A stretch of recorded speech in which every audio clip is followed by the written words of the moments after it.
Ayan guys, kakatapos ko lang mag-gym guys. Ito, meron na naman akong food mga langga.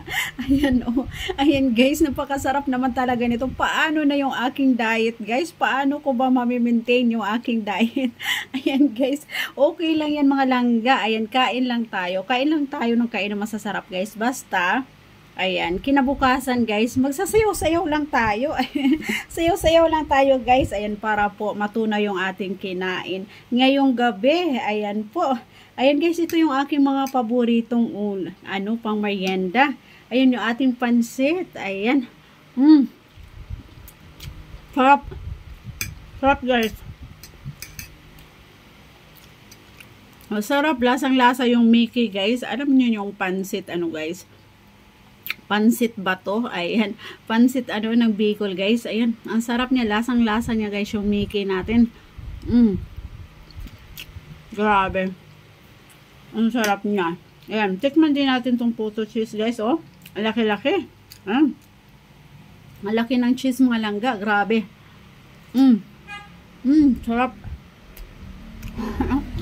Ang sarap guys. Paano pa ako makapag-diet nito? Paano pa mag-diet nito mga langga? Ang sasarap ng ating mga pagkain. Lalo-lalo na itong puto cheese. Ayan, lasang-lasa mo yung milk guys. Grabe. Yum, yum, yum. Ito pa lang guys, busog na ako kahit wala ng rice. Grabe guys. Sarap. Isa sa aking paborito guys, itong puto cheese. Yummy. Grabe. Merienda na dala hapunan. Yummy.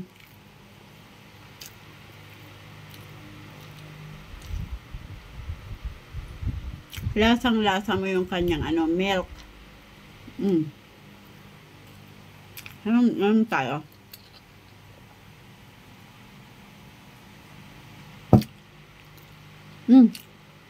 Grabe, sarap guys.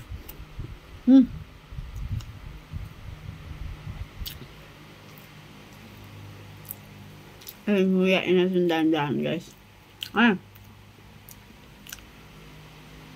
At syempre, titikman din natin tong barbecue guys.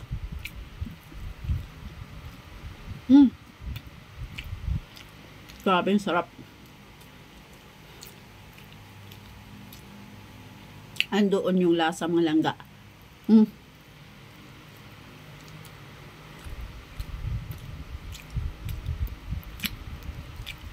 Ang sarap. Ayan po.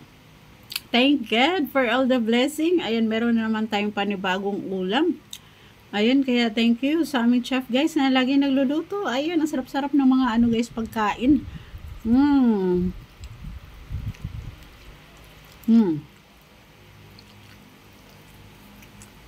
Grabe. Sarap.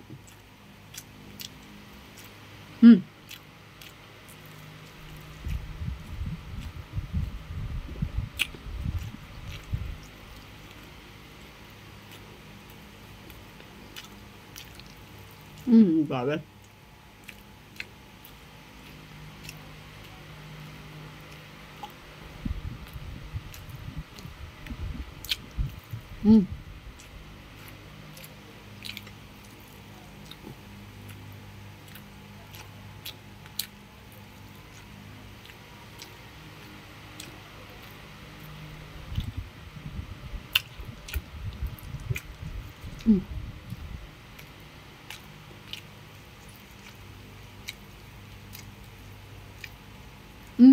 Grabe.